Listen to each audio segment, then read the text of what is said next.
Well, Paul, before we talk about Cambridge this weekend, just want to talk about Josh Vickers. You mentioned after the game at Carlisle last weekend that it had been a tough week. Everybody's aware of the news now. Just from your perspective, is there anything that you particularly want to say, first of all?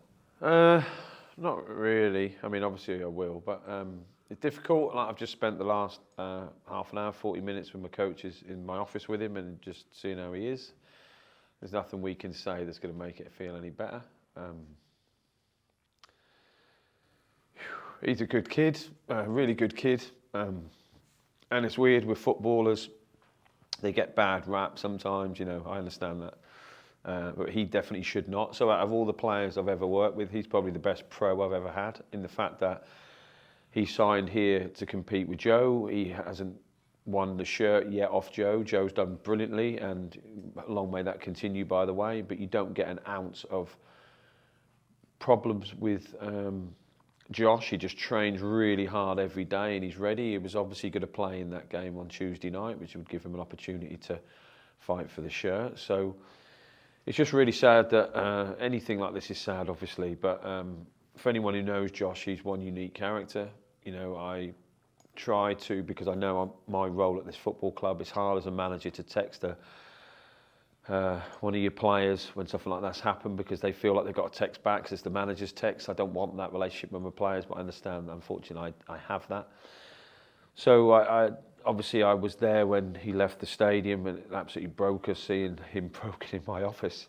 I've sort of kept away. I did text him a couple of times, just don't reply, just sending our love and all that. And then I spoke to him after the game at Carlisle, which I thought Cash's interview was really good. I texted him last night to congratulate him. It surprised me how good he was, really. He was better than me. So I contacted Josh after the game and just said, look, the lads have done something for you. I'm definitely going to get asked about it. What do you want me to say? And he just wanted to announce it on Sunday, which he did. And that we'd be here for him whenever he wanted to come back. We weren't trying to force him to come back or anything, but obviously he wants to try and get some semblance of, you know, normality back, really. So he's in today in training, and the only way I can do it without going, if I say something too nice in the meeting room in half an hour, the lads will all burst into tears. So I'll go down the comedy route, I think, of just saying he's back in, so kick the ball as hard at him as you physically can. And it's just welcoming him back. He's a great, like I say, he's a brilliant pro. Like, if you could sign 22 of him, you would have, like, he's not one of them who, if he's not in the team, he trains badly or mopes about. He's just the most positive kid we know. So, and I know loads of people have reached out to him, previous players at the previous club have reached out to tell me that they've gone and seen him and that he's good. So that's really nice. And he knows the whole football club, and in fairness, it feels like the whole football fraternity are behind him in this really horrific time. From your perspective, how, not necessarily pleasing, I can't think of the word, was last weekend to see that support from an internal perspective towards Josh? And we saw that lovely picture after the game. Everybody's together with his shirt, the supporters are in there as well, that everybody's behind him. Yeah, it is. It gives you hope and humanity, I think. I think he was saying to me then that he even had a card sent from a Plymouth fan. So the world is full of amazing people, but we spend our time talking about negative things most of the time. The news is like horrific yesterday. And the lads are fully behind him. Obviously, most of them have got partners and kids and appreciate the value of life and living in the moment. And when one of your teammates is hurting like that, it's pretty tough. And it was a hard week last week.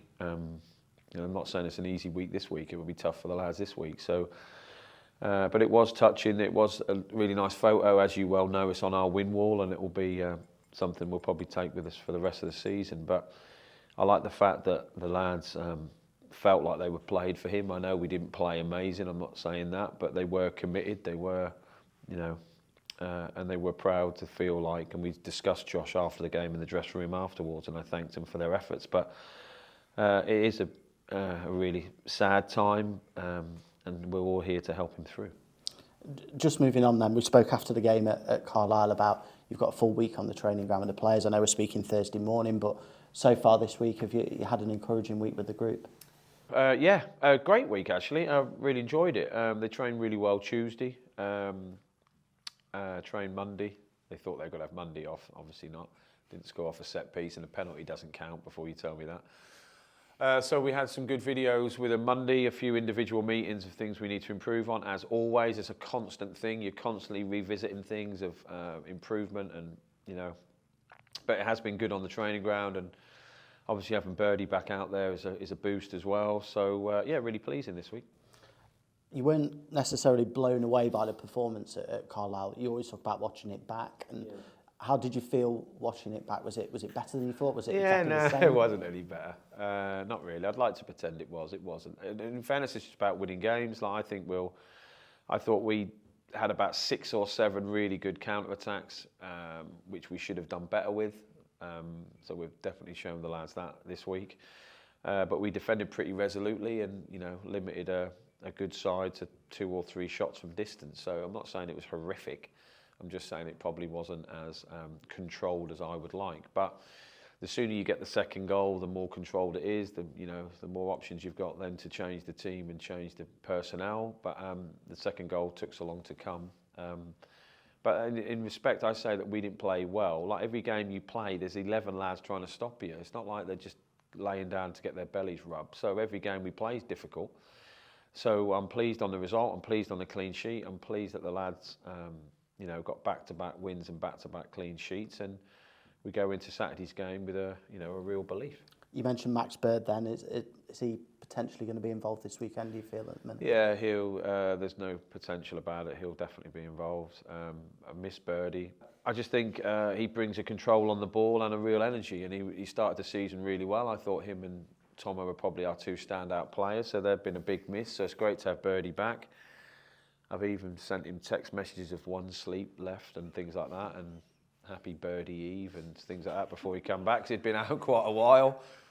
And he was texting me back things, you're more excited than I am. I am.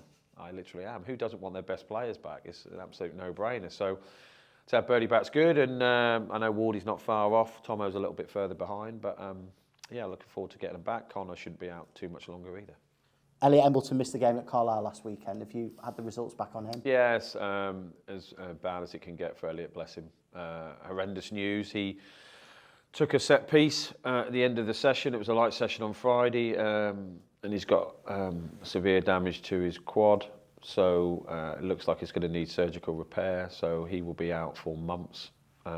So he's having the operation and doing his rehab up in Sunderland, I think. So that's what I've been told so far. It might change. I saw him in the car park Tuesday to sort of really to say goodbye to him. He was broken. As you can imagine, he's been out for a long period of time.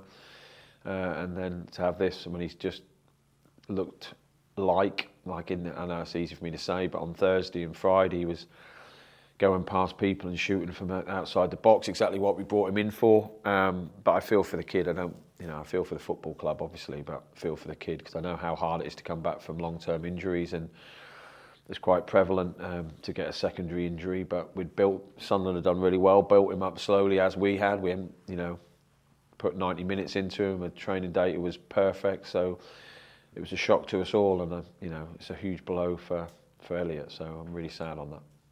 Just look ahead to this weekend. Cambridge coming to Pride Park. What sort of challenge do you think that they'll provide? You've had a pretty good start to the season. Yeah, an excellent start to the season, in fairness. I know they've lost a couple recently, narrowly to Wigan, and Peterborough played really well in both games. I've always liked Cambridge as a team, as a club. In fairness, they know who they are. And I love their manager because he introduced me to a cheese board after a game. So ever since that, I've had one, and it's been great. So I love him forevermore. But he's one of my favourite managers in the league, and I think he's built a new team really this summer. Recruited really well, some really good players, some really experience along the back line, that's for sure. And they look really formidable. And I know they'll come here, as the 2 games we had with them last year were tough games. Well, every game's tough, but I know it'll be tough because they'll come here with a real confidence, and we'll have to be at our very best, better than possibly we have been at home so far to get a win. And just lastly, it's a 3-game week. It's another opportunity to really rack some points up in the next couple of days. Yeah, I love a 3-game week. Absolute zero sleep. But it's good. if we can come off the back of that, you know, collecting 6, 7, 9 points, then it could look good. Yeah, and I think the lads are in a positive vein of form. I feel like I know we don't have, and it sounds a bit weird, more players to pick from, but it just seems like there's more competition for places at the moment, which is a bit odd. But as in, the team's not playing bad. The ones who aren't in should be in, you know, hence why my door is like a Wild West at the moment. Just keeps swinging, someone else comes in saying they should be in the team, and I understand that.